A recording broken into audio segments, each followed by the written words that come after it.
Hello ji and अस्सलाम वालेकुम students. तो आज हम करेंगे एक्सरसाइज 1.17 के क्वेश्चन 3 से क्वेश्चन 12 तक सारे के सारे क्वेश्चंस।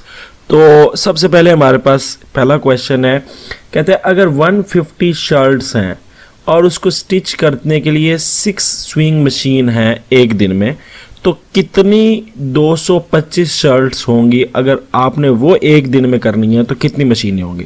तो बच्चों पहले देखो आपके पास क्या चीज़ है, आपके पास एक है शर्ट्स और दूसरी आपके पास है सिलाई मशीनें, जिसको आप स्विंग मशीन इंग्लिश में कह रहे हैं, ठीक है। तो ये आपके पास दो चीज़ें हो गई। अब आपने क्या करना है, शर्ट्स टोटल कितनी हो गई 150 और स्विंग मशीन्स कितनी हो गई 6। इसी तरह टोटल शर्ट्स कितनी हो गई 225 और सिलाई मशीनें कितनी है यहाँ पे हमें नहीं पता कि कितनी होंगी। तो ये सबसे पहले आपने रेशो बना लेनी है ऐसे। अब आपने लगाने एरो, पहला एरो आपने लगाना है एक्स की जानिब ऊपर, ठीक है, जहाँ एक्स है ना वहां से ऊपर लगा देना है। अब आपने ये देखना है कि यार ये डायरेक्ट है या इनवर्स है। तो अब यहाँ पे ये आपने सवाल सोचना है कि ये डायरेक्ट है या इनवर्स है। देखो बच्चों अगर तो डायरेक्ट है ना तो इसका मतलब यह है कि एक चीज के बढ़ने से दूसरी चीज भी बढ़ रही है, और इनवर्स है कि तो इसका मतलब है कि एक चीज बढ़ने से दूसरी चीज कम हो रही है। अब मुझे बताएं कि अगर आपके पास शर्टें बनानी है और सिलाई मशीनों से बननी है, तो अगर ज्यादा सिलाई मशीनें होंगी तो शर्टें भी कितनी बनेंगी एक दिन में, ज्यादा बनेंगी। सो ये दोनों चीजें बढ़ रही हैं, तो इसका मतलब ये डायरेक्ट है। अब डायरेक्ट है तो पहला तीर तो आपने एक्स के देख के लगा देना ना ऊपर, दूसरा आपने इसी तरह ऊपर लगा देना, क्योंकि ये क्या है डायरेक्ट है। अब ये डायरेक्ट है तो इसलिए हम इसके दोनों तीर ऊपर लगा देंगे। अब तीर लगाने से, एरो लगाने से क्या फायदा होता है, अब आपने ये फायदा होता है कि भाई आप इसको यूं लिख सकते हो, एक्स एरो ऊपर जा रहा है ना तो इसको लिखो x/6 is equal to, arrow ऊपर जा रहा है ना तो लिखो 225 डिवाइडेड बाय 150। तो ये आपका आ जाएगा। अब x इधर ही खड़ा रहने दें और 6 को उधर जाके मल्टीप्लाई कर दें, ठीक है। तो ये मेथड जो है ये मेरा मेथड है, ये आपको आपकी बुक में भी है, मगर ये मुझे सबसे आसान लगता है और इसमें गलती की गुंजाइश नहीं होती, ठीक है। तो अब ये डायरेक्ट था तो दोनों तीर ऊपर, और तीर जिधर जा रहे हैं, एरो जिधर जा रहे हैं उसी हिसाब से आपने इक्वेशन ले लेनी है। 6 इधर डिवाइड हो रहा है, उधर जाके मल्टीप्लाई हो जाएगा। अब आपने x निकाल लेना है। x कैसे निकालना है, ये 25 के टेबल पे कैंसिल हो रहे हैं, 25 का पहाड़ा पढ़ो 150 आ जाए तो 6 पे जाता है, और इधर टेबल पढ़ो तो ये कितने पे जाता है 200 तकरीबन 9 पे जाता है, ठीक है। 250 से 25 कम है 9 पे जाता है। अब 6 1 जा 6 6 1 जा 6, तो पीछे आंसर आपके पास आ गया 9। सो इसका मतलब यह है कि 9 स्विंग मशीन जो है वो चाहिए 225 शर्टें अगर एक दिन में आपने सीनी है, ठीक है। तो ये एक सिंपल सा रेशो के जरिए हमने प्रॉब्लम सॉल्व कर ली, ठीक है। अब हमारे पास ये है कि हमने इसका ग्राफ भी बनाना है। तो अब मेरे पास ग्राफ यूं है कि मेरे पास शर्ट्स है और स्विंग मशीन है। अब इसका मैंने बनाना है ग्राफ। अब ग्राफ बनाने के लिए मुझे क्या करना पड़ेगा, ग्राफ बनाने के लिए इसको मैं एक दफ़ा लिख लेता हूँ कि 150 शर्ट्स के लिए कितनी सिलाई मशीन है 6 और 225 के लिए है 9, ठीक है। तो ये मैंने ग्राफ बना लिया। अब आपने क्या करना है, इसको एक साइड पे हम y एक्सिस बना लेंगे, ठीक है। ये देखो ऐसे करके एक एक्सिस पे आपने y एक्सिस बना लेना है और एक एक्सिस पे आपने x एक्सिस बना लेना है ऐसे, ठीक है। अच्छा अब ये इसमें नंबर लगा देना है। अब नंबर देखो यार ये 3 के पहाड़े पे जा रहा है ना, तो सिलाई मशीनें मैं इधर रख लेता हूँ, और आपकी मर्जी है, आप सिलाई मशीनें नीचे रखना है, शर्ट्स ऊपर रखनी है ऊपर रख ले। तो मैं यहाँ पे कर लेता हूँ स्विंग मशीन, ठीक है। तो ये मेरा स्विंग मशीन का यहाँ पे आ जाएगा। तो सिलाई मशीनें आपको नज़र भी आ रहा है कि किस चीज़ में जा रही हैं, ये जा रही हैं मेरे 6 के टेबल पे या 3 के टेबल पे। तो मैं इसको इसी तरह बना लेता हूँ 3, ठीक है, 6 9। आप अपनी मर्जी से कोई और नंबर भी कर सकते हैं, बड़ा बड़ा नंबर भी ले सकते हैं, ठीक है, या सिंपल 1 2 ले लें। और यहाँ पे 25 का आप टेबल कर ले चल रहा है, तो 25 ज़्यादा है तो 50 का कर लें, ठीक है। तो मैं 50 का ही कर लेता हूँ, 50 100, ठीक है। ये अपने हिसाब से लगाना है, यहाँ पे जो डाटा है उसके हिसाब से आपने लगाना है। 150, ठीक है, ये 200, ये 250, ठीक है, और ये आ जाएगा आपके पास 300, ठीक है। ये इस हिसाब से लगा लिया। अब ये थोड़ा ग्राफ छोटा बन गया, आप इसको खुला भी कर सकते हो, यहाँ पे 3 की बजाय आप 2 का फासला ले लेते हैं, जिस तरह आपको मुनासिब लगे। अब यहाँ पे देखें पहला है जी 6, तो सिलाई मशीनें कितनी है 6, तो यहाँ से आपने 6 का ज़हन में रखना है, और 150 यहाँ से आपने 150 रखना है। तो ये आपका एक पॉइंट यहाँ बन गया, तो एक का पॉइंट आपने यहाँ लगा देना, ठीक है। आगे क्या है 225 और 9। अब देखिए 225 किधर होगा, 200 और इसके बीच में होगा ना, तो ये 225 हो गया और 9 यहां से हो गया, तो ये आके किधर मैच करेंगे, यहां पे आके मैच करेंगे इधर, तो ये आपका आ गया। अब आपने क्या करना है, एक स्ट्रेट लाइन, मेरी स्ट्रेट लाइन नहीं होगी, ठीक है, तो आपने क्या करना है, स्ट्रेट सी एक लाइन जो है वो ऐसे करके आपने खींच ली है। मेरी स्ट्रेट लाइन नहीं है, आपने ऐसे स्ट्रेट सी लाइन लगा देनी है, तो ये आपकी जो है वो ग्राफ बन जाएगा, ठीक है। तो देखो मैंने 6 को देखा और 150 को देखा, पहला चीज देखी 6 और 150, ठीक है।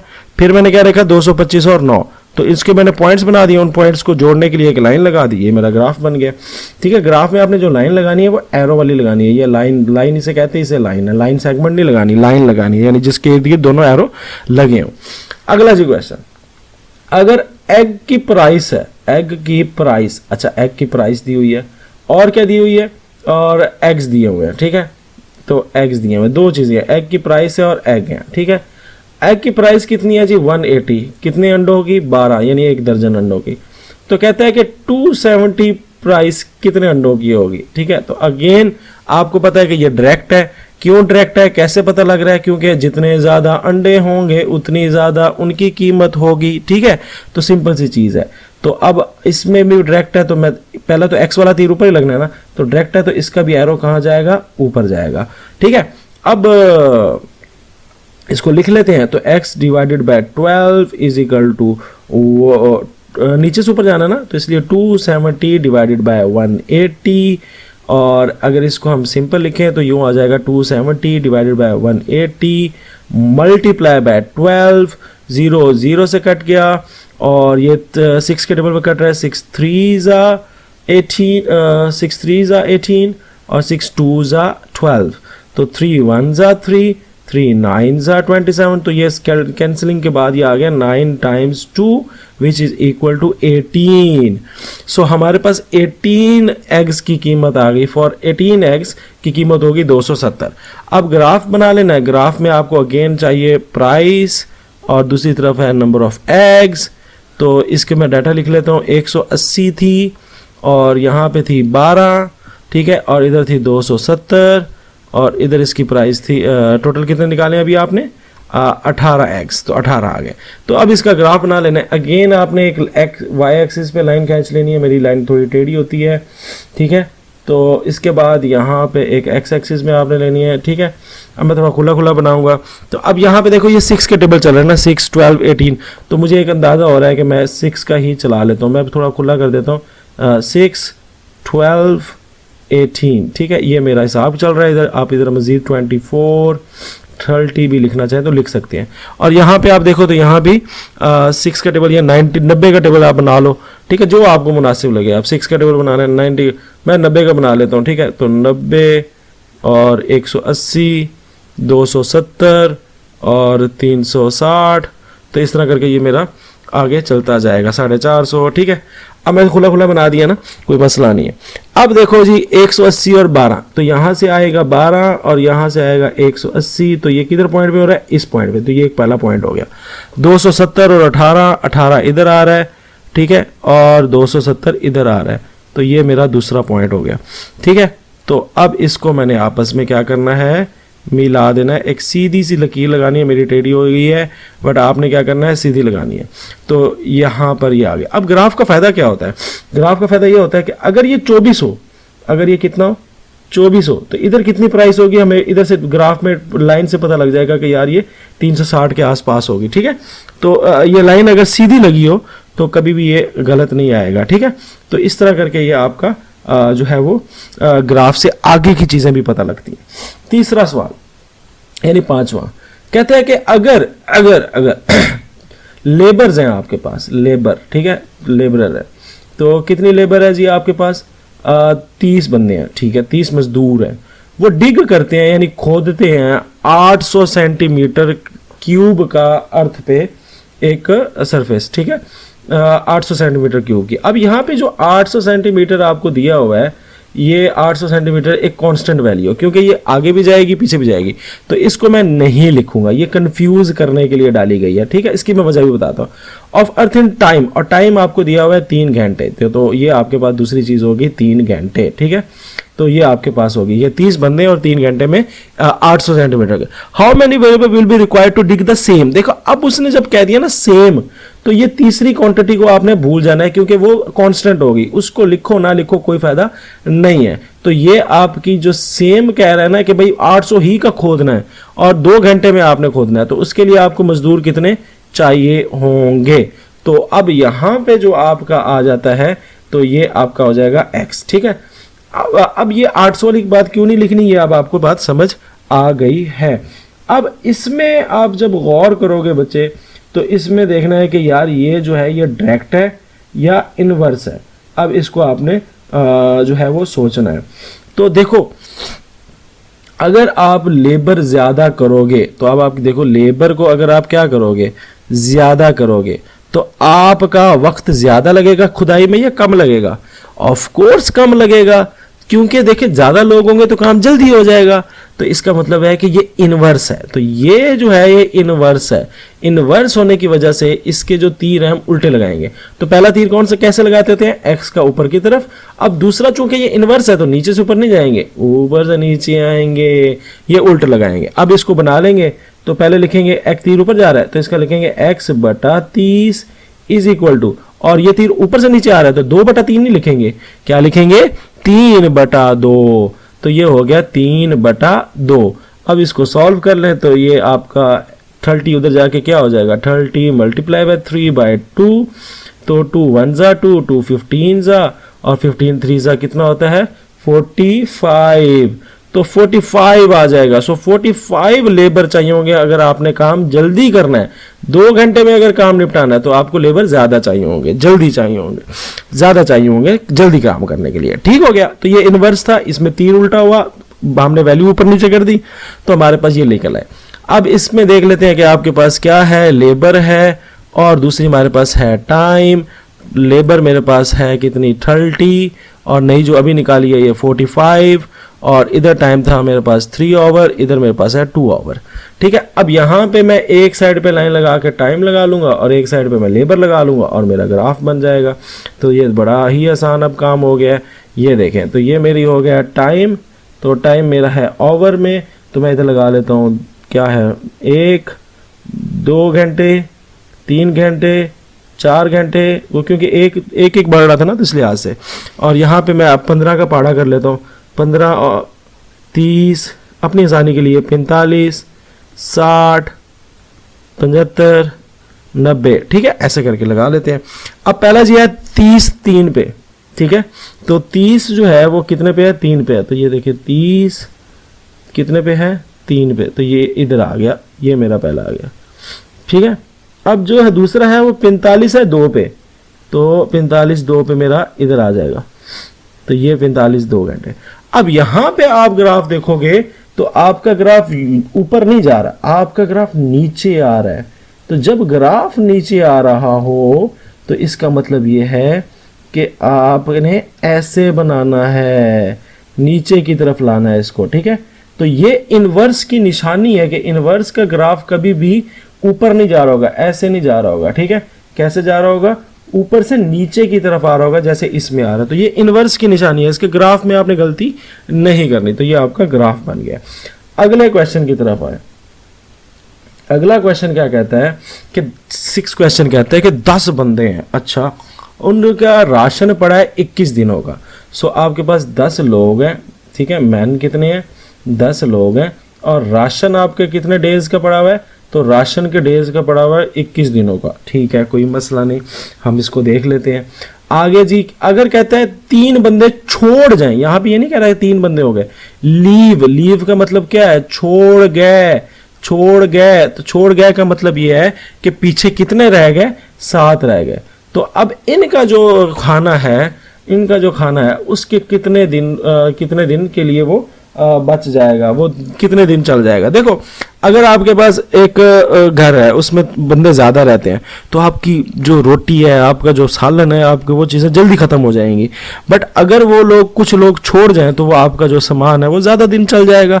मिसाल के तौर पे आपने 20 किलो आटा लिया, तो आपके रिश्तेदार वगैरह भी आए हुए थे, वो किसी वजह से चले गए हैं, तो अब वो आटा जो है वो ज़्यादा दिन चल जाएगा। सो यहाँ पे अगेन जो रिजल्ट आ रहा है वो इनवर्स का आ रहा है, यानी जितने ज़्यादा लोग होंगे उतना राशन जो है वो कम दिन चलेगा, ठीक है। मगर अगर लोग कम हो जाएंगे तो राशन ज़्यादा दिन चलेगा। तो ये भी इनवर्स है। तो इनवर्स में हम क्या करते हैं, पहला तीर x का ऊपर, अब इनवर्स है तो दूसरा तीर उल्टा लगाएंगे। अब इसको जल्दी से लिख लेंगे, तो ये x बटा 21 इज इक्वल टू 10 बटा 7।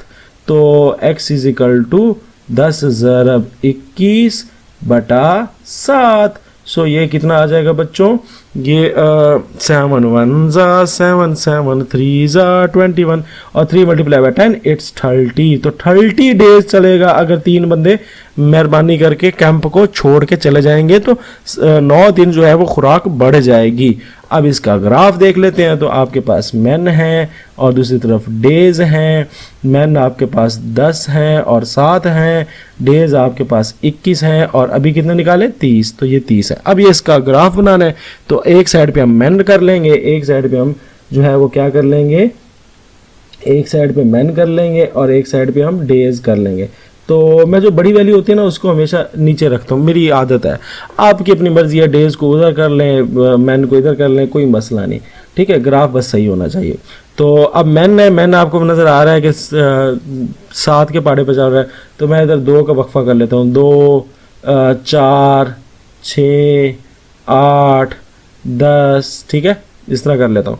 और इधर मैं क्या कर लेता हूँ, ये 9 का पहाड़ा चल रहा है, 3 का पहाड़ा चल रहा है, या 6 का कर ले, 21 का पहाड़ा टेबल चल रहा है, 21 7, ये 3 का टेबल चल रहा है, चलो 3 ही लगा लेते हैं। 3 6 9 12 15 18 21 ओके 24 27 30 31 33 34 6, ठीक है। आप इसकी जगह अपना भी लगा सकते हैं। अब देखो जी कहाँ पे जो है वो मुलाकात हो रही है। तो पहला है जी 10 और 21। तो 21 आपका ये है, 10 ये है, तो 10 और 21 ये कहाँ पे मिल रहे हैं, यहाँ पे। तो ये आपका पहला पॉइंट हो गया। दूसरा 7 इधर होगा बीच में, और कितने हैं 30। तो 7 है 30 के साथ, तो ये बीच वाला है और यहाँ पे 30 है, तो ये इधर आ जाएगा पॉइंट। तो अगेन इसका जो ग्राफ है वो ऐसे आपने लाइन लगानी है, इसके बीच में से बिल्कुल स्ट्रेट लाइन होनी चाहिए, ज़रा भी आपने इसमें हेर फेर नहीं करनी। तो ये ऐसे और ये ऐसे, बिल्कुल ऐसे आएगी स्ट्रेट लाइन। तो ये इन्वर्स हो गया आपका। 7वां सवाल, ठीक है जी। इसका इन्होंने ग्राफ नहीं मांगा हुआ, ठीक है चले।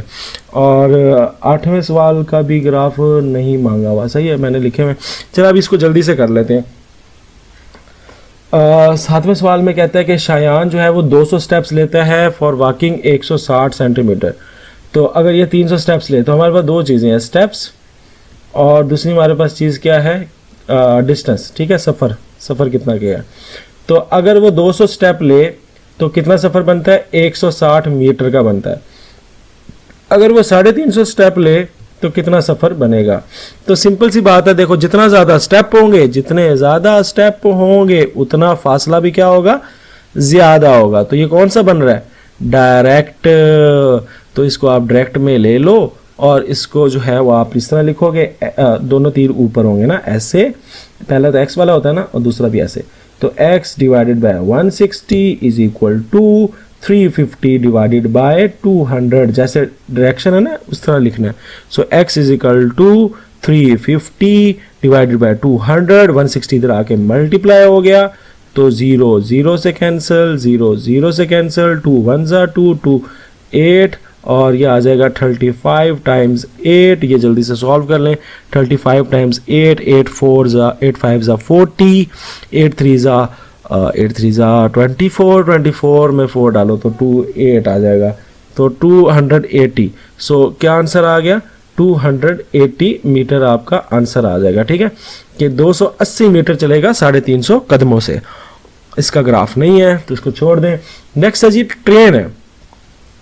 25 मिनट में ट्रेन चलती है 20 किलोमीटर, 5 मिनट में कितना चलेगी? तो आपके पास टाइम है और आपके पास डिस्टेंस है, ठीक है। तो टाइम कितना दिया हुआ है? टाइम दिया हुआ है 25 मिनट में अगर 20 किलोमीटर चलती है तो 5 मिनट में कितने किलोमीटर चलेगी, ठीक है। तो ये सिंपल सी आपका सवाल है। तो हमें पता है जितना ज़्यादा फासला होगा उतना टाइम ज़्यादा लगेगा। सो टाइम और डिस्टेंस का रिलेशन क्या है? डायरेक्ट है। सो जितना ज़्यादा टाइम होगा उतना फासला ट्रेन ज़्यादा करेगी, तो ये डायरेक्ट है। तो दोनों तीर कहाँ होंगे? ऊपर। तो ये देखिए पहला तीर भी ऊपर, दूसरा तीर भी ऊपर। अब इसको लिखना कैसे है? तो x बटा 20, ठीक है। आगे लिखेंगे इज इक्वल टू, आगे आ जाएगा 5/25, तो x इज इक्वल टू, तो ये आगे आ जाएगा 5 मल्टीप्लाई बाय 20, उधर जाके मल्टीप्लाई हो गया 25। अब ये कैंसिल हो जाएंगे, 5 से कैंसिल हो गया 1, 5 1 जा 5, ये 4 पे आ जाएगा। तो सिंपल आपके पास x इज इक्वल टू 4 आ गया।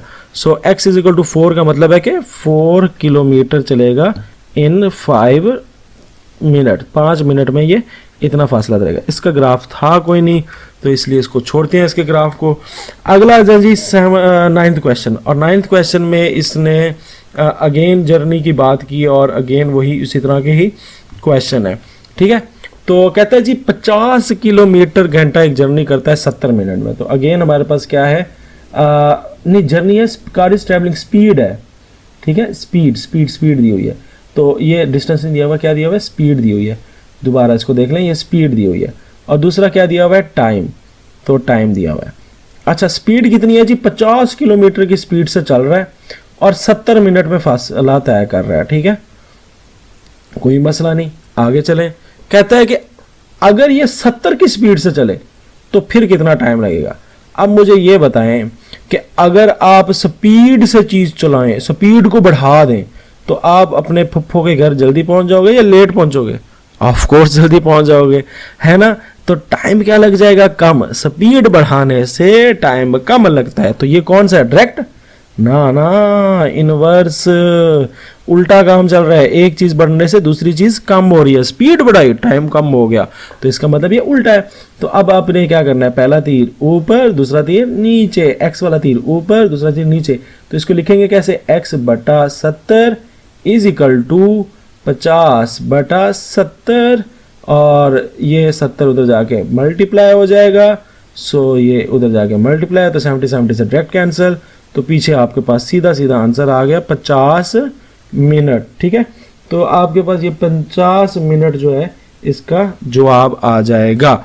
अब हम इसका बना लेंगे ग्राफ। तो इसका ग्राफ कैसे बनाएंगे? तो इसका ग्राफ ऐसे बनाएंगे जैसे बाकी बनाए थे। तो क्या चीज़ हमारे पास? स्पीड है और क्या है? टाइम है। तो स्पीड कितनी है? स्पीड है 50 और 70, ठीक है। और टाइम कितना है? 70 और 50, ठीक है। मिनट में, किलोमीटर पर आवर में। तो यहाँ पे हम एक लाइन सीधी सी खींच लेंगे ऐसे, और एक लाइन हम यहाँ पे खेल लेंगे एक्स एक्सिस की, ठीक है। अब हमने बनानी है इसमें अपना डाटा। तो 10 का पहाड़ा चल रहा है, 10 का ही बना लेते हैं, ठीक है। तो ये 10, ये 20, ये मैं स्पीड रख रहा हूँ यहाँ पे, ठीक है। यहाँ पे मैं क्या रख रहा हूँ? स्पीड। और यहाँ पे मैं क्या रख देता हूँ? टाइम को नीचे रखते हैं। तो ये हो जाएगा 30, ये हो जाएगा 40, ये हो जाएगा 50, ये हो जाएगा 60, ये हो जाएगा 70, ये हो जाएगा 80, ये हो जाएगा 90। इसी तरह ये 10, 20, 30, 40, 50, 60, 70, 80, 90, 100, ठीक है। इधर कर लेंगे 100। अच्छा, अब ये हो गया। अब आप पहले देखो जी, 50 की स्पीड है, स्पीड 50 की है, तो ये 50 की स्पीड होगी, ठीक है। और 70 फासला है। अच्छा, 70 फासला है, ये 75 आ गया, ठीक है। यहाँ पे आ गया ना, तो ये पहला पॉइंट आपका आ गया, ठीक है। अब 70 की स्पीड हो गई, स्पीड बढ़ गई है, ठीक है। और फासला क्या हो गया? 50 का हो गया।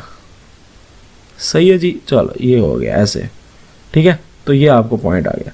अब आपका तीर कहाँ से आएगा, इन्वर्स है तो इन्वर्स का तो आपको पता है कि ऊपर से ही आता है, तो ये ऐसे आपने इस तीर स्ट्रेट लगाना है। मेरा थोड़ा टेढ़ा हो जाता है क्योंकि मेरे पास वो नहीं है कोई, ठीक है, इंस्ट्रूमेंट नहीं है जिससे मैं स्ट्रेट लगाऊं।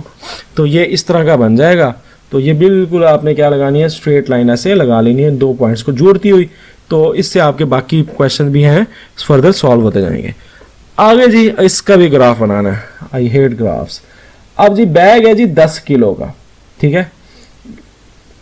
Potato last for a week with a family of 7 people, 7 लोगों की फैमिली है, 10 किलो पोटैटो जो है वो चल जाते हैं, ठीक है, यानी फुफ्फी ताई इकट्ठी रहते हैं सारे, तो 7 लोग हैं और 10 किलो के पोटैटो जो है वो चल जाते हैं। Assuming all eat the same amount, how long will potatoes last if there are only 2 in the family. अगर सारे जो हैं वो चले जाएं फुफ्फो शुफ्फो के घर और 2 घर में बंदे हो, तो फिर ये पोटैटो कितने जो है वो कितने दिनों तक गुजारा करेंगे। तो ठीक है, तो अब यहाँ पे हमारे पास जो है how long for a week. अब यहाँ पे कंफ्यूजन करने के लिए ना आपको ये पोटैटो यहाँ पे 10 डाला हुआ है, तो ये देखिए 10 पोटैटो तब भी थे, और how long will the potatoes last, तो ये पोटैटोज अभी भी 10 किलो है, तो ये कांस्टेंट वैल्यू है, सेम वैल्यू है, तो इसको आपने नहीं लिखना। लिखना क्या है यहाँ पे, बेसिकली वीक में छुपा हुआ हमारा 7 डेज। तो ये जो चीज़ है ना, ये यहाँ पे बेसिकली आपसे पूछी हुई है, क्योंकि अगर वो कह रहे हैं ना हाउ लॉन्ग, तो लॉन्ग का मतलब है कितना वक्त, वक्त का मतलब है कितने डेज, तो ये आपसे बेसिकली एक्स वाला सवाल आपका ये है। तो ये कंफ्यूज करने के लिए आपको 10 किलो पोटैटो की तरफ जो है वो डाल दिया, जबकि पोटैटो वाला आपके लिए जिक्र नहीं करना। तो यहाँ पे आपके पास बेसिकली डेज हैं, और दूसरी चीज़ है बच्चों क्या, आपके पास पीपल, ठीक है, लोग। तो देखें 7 दिन चल जाते थे 10 किलो पोटैटो अगर आपके पास 7 लोग थे, तो अब अगर 2 लोग हो गए तो पोटैटो कितने दिन चलेंगे, ये आपका सवाल है। अब अगेन ये रिलेशन देखना है आपके जो आपके डेज हैं और आपकी खुराक है, तो डेज और खुराक के साथ क्या ताल्लुक है, लोगों के साथ क्या ताल्लुक है। तो जितना ज़्यादा लोग होंगे उतनी जल्दी राशन ख़त्म हो जाएगा, उतनी जल्दी आलू ख़त्म हो जाएंगे, उतने कम वो दिन लगेंगे। तो ज़्यादा लोग कम दिन, ज़्यादा लोग कम दिन, तो ये कौन सा बन रहा है, इनवर्स। तो इनवर्स में आप क्या करते हो, एक एरो ऊपर, एक्स वाला ऊपर, तो पीपल वाला कहाँ लगेगा, नीचे। अब इसको तरतीब से लिख दें, x/7, तीर ऊपर जा रहा है तो इसलिए लिखेंगे x/7 इजिकल टू, अब तीर ऊपर से नीचे आ रहा है तो इसलिए लिखेंगे 7/2। तो ये कितना आ जाएगा, ये आ जाएगा x इजिकल टू 7 टाइम्स 2, तो ये तकरीबन बन जाएगा आपका 49, 7 टाइम्स 49 डिवाइडेड बाय 2, 49 को डिवाइड करो 2 से, तो ये तकरीबन 24.5 दिन बन जाएंगे। तो ये आपके 24.5 दिन के अंदर अगर देखें 7 लोग थे तो 7 दिन में 10 किलो आलू खत्म, ठीक है। मगर अगर 2 लोग हो तो फिर वो 24.5 दिन लग सकते हैं, सही है। तो जो अजाफी रिश्तेदार हैं उनको घर से निकाल दें, आपकी बचत हो जाएगी, है ना। तो अब डेज आपके पास है, ठीक है बच्चों, और क्या चीज़ है, और आपके पास पीपल हैं, ठीक है। तो अब हम इसका बना लेंगे ग्राफ। तो डेज आपके पास 7 हैं, पीपल आपके पास 7 हैं, डेज आपके पास 24.5 हैं, और पीपल आपके पास कितने हैं, 2 हैं। तो अब इसका ग्राफ बनाना है, तो एक तरफ आपके पीपल हो जाएंगे, एक तरफ आपके डेज हो जाएंगे। तो मैं इधर पीपल बना लेता हूँ, ठीक है, ऐसे, और इधर मैं डेज बना लेता हूँ। अब पीपल तो बिल्कुल मेरे 2 के पहाड़े पे भी चल सकते हैं, तो 1 के पहाड़े पे भी चल सकते हैं, तो मैं 1 का ही लगा लेता हूँ। 1 2 3 4 5 6 7 8 9 10, ठीक है। और इधर मैं लगा लेता हूँ 7 का टेबल लगा लेता हूँ, चलो 7 14 21 28 35, ठीक है, ये मैं लगा लेता हूँ ऐसे। अब देखें जी 7 लोग हैं, 2 लोग हैं, तो 7 पहले 7 को मिला लें, 7 और 7 इसको मिला लें, तो ये मिल गया 7, ठीक है। दूसरा है जी 24.5 कहाँ होगा, इधर बीच में होगा ना 28 और 21 के, तो 24.5 और 2, तो ये 2 है और ये 24.5 है, तो ये इधर बनेगा। अब इन दोनों पॉइंट्स को आपने जोड़ देना है, एक स्ट्रेट लाइन स्केल से लगानी है, टेढ़ी मेढ़ी ना हो, बिल्कुल इन दो पॉइंट्स को आपस में टच कर रही हो, तो ये आपका लाइन बन जाएगी, ग्राफ बन जाएगा। तो जो क्वेश्चन नंबर 11 है और 12 है, मैंने सोचा था इसी वीडियो में कवर करूंगा, बट वीडियो बहुत लंबी हो रही है, तो इसलिए वो अगले लेक्चर में करेंगे, इसके पार्ट 3 में। तो अल्लाह हाफिज़, मिलते हैं नेक्स्ट लेक्चर में।